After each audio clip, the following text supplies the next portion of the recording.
बा भात मिनटों में न दाग लागे एगो एगो कोमड़ा न उठे थे देखला कहियो खाई था साला कोमड़ा ही कैसे फूटता ही रे में उधकैता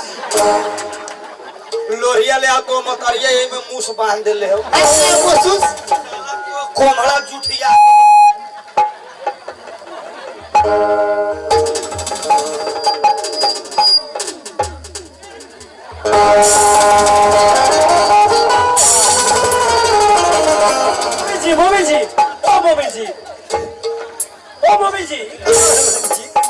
हम कहे तले हमर दहिना आंख फर के लागल ओतिए बेर घूम गेली है केरे गेले तोरो मान गेली तारे तारे ताकलू नौ गोड़ा के राखल तोर माई भेज देले बा अर्जन साहब जी हम अपने के आगे हाथ जोड़े तानी झूठ मत बोलम कई दिन से पर करली ओ मम्मी जी कहाँ कई दिन से रोला के खोजत खोजत आ जाई नहीं है अच्छा 1-2 घंटा भइल है कितना आदमी के बाहर भेज दिले बड़ी विदेश ये लगभग 400 आदमी 400 हाँ अच्छा कई सौ घर में अपने कोमड़ा बन गेल बाड़ी ना ना मम्मी जी वैसा बात नहीं सुन ली हम वैसा लड़का ना है वैसा ना है ओ मम्मी जी गोली लाग दे मम्मी जी उल्टा में मार जाए बा ऐसे जहाँ ऐसा ही हो जाता है चल चल थाना में दोनों गोड़ा के पर पंचायत करवाए और रात में दोनों गोड़ा के एक एक घर में घेरवाए ना एगो घर में घेरवाए तो यही साला का फायदा हो जाए थाना में चल मम्मी जी थाना में मत ले जाए सुन नहीं थाना में ले जब नो तो अपनो हो शिकायत है हमरो शिकायत होई इज्जत चल जाई थाना में आना तो अभी बाचल इज्जत चल जाई अब दूसर इज्जत के लिए से आता ही सही बात बा 50 गो लोग जान जाई तो पंचायत घरे में करब ठीक बा घरे में करी सोच खड़ा हो एकरा के को हाथ जोड़ के ए दीदी हमरा के माफ कर दे गलती हो गई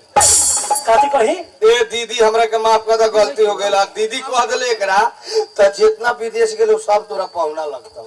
जब बात करे मोमिन भाई हां हमने के भाई भाई बहनी नु आई लोग तो तो पाहुना ना लागियो साला हम घर में पकड़ा ले चल को अकेले गेले को ए दीदी हमरा से गलती हो गई हमरा के माफ कर कपार फोड़ दम दीदी गाना बजाओ के कोन उपाय कर लो बीबी ना दीदी गलती हो गई माफ कर दे चल गो ए दीदी हमरा से गलती हो गई हमरा माफ कर दे तू कह एकरा हो भैया घरे जाइया पब्लिक के ठेकुआ का साथ देखो तने सीटाई अर्जेंट सही लगा दे ओ अर्जेंट भैया पबनी के मेरी घर जाइए तो ठेकुआ का साग लेके आइयो अच्छा ठेकुआ का सार हां केरा चिवड़ा लिया देम तो ना होई साला सनेश में केरा चिवड़ा केने देखे पड़ा ये खाई एक तोनी दोनों बाप के एक्सपीरियंस खाए के आ तो बापो ना खा लो हां बाबा के मुंह दाते ना हां बिना दाते के हमरा यहाँ अलग तो खीरा चोरा के खा गए हाथ में हाथ में राखी बा अभी समय नहीं खे कहिया बना ले सावन में कई महीना बाकी 5 महीना तो हम अपन लगन 5 महीना पहले पूरा कर ली अरे आज के सावन में बोला के बात उठाओ ना डबल हम अपन विधि उड़ा ले हाथ बारा घर में राखी बना के लोग कौन यही चाल से एकरा ते पहिरा न चढ़ल टीवी आले खलौकल गीत गा के गीत गावे ना आवेला आ कोमड़ा बने आवला चल हम गावे रखिया बन्हाला भैया सावन आई जिया भैया दे परी ना गावे के लोग तो कहला गावा तब वैसे ना गावेला तब कैसे गावल रखिया बन्हाला भैया सावन आई आ जिया भैया लाखों बरिस। सब कएगो घर में सरवा कोमड़ा बन। ओ मम्मी जी हम जा सकते नहीं। चल निकल। By by. अर्जेंटाई देख ले ली तो बाय बाय पूरा चुरकी उजड़ जाए। आ कहीं हम फिर के ना आई थी ता खाली तूरा चेक करे लगी रही। त हमरा कथि कहते नहीं पहले ये पूछनी का कहनी ना कहनी का कल ये अर्जेंट वाला अपना घर अपने के खोजते खोजते अच्छा आ कहता मोबिल सिखावता कहनी चल गेल काठमांडू तो कहता कदो अपने के देख के पहली नजर प्यार हो गेल कदो तो गाड़ी भी देनी है तो कहता तेरा मर्दा भी दे जा तो मैं कटवा दे कोई से मान गई नहीं तो 10 गोड़ा तोरा डेढ़वा दे तो 10 गोड़ा से प्यार करबे। ओ भाई हो तो यहाँ 5 गो बुढ़वा मुसमात हवो वही में जीव का दे दे तारी कोसने में जहर न खिया था जवान मर गेल के सब पूरा पर रहे हम फिर देखिए 5 गोड़ा फिर पीठी हुआ थे। हेलो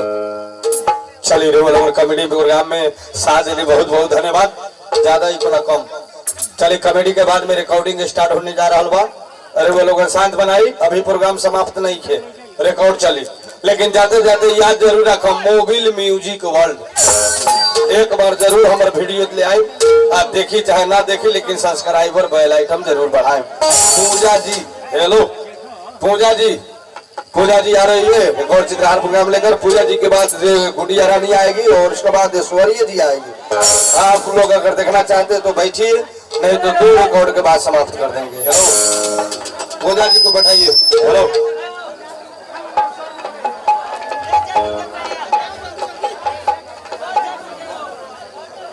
गाना सुनो ना।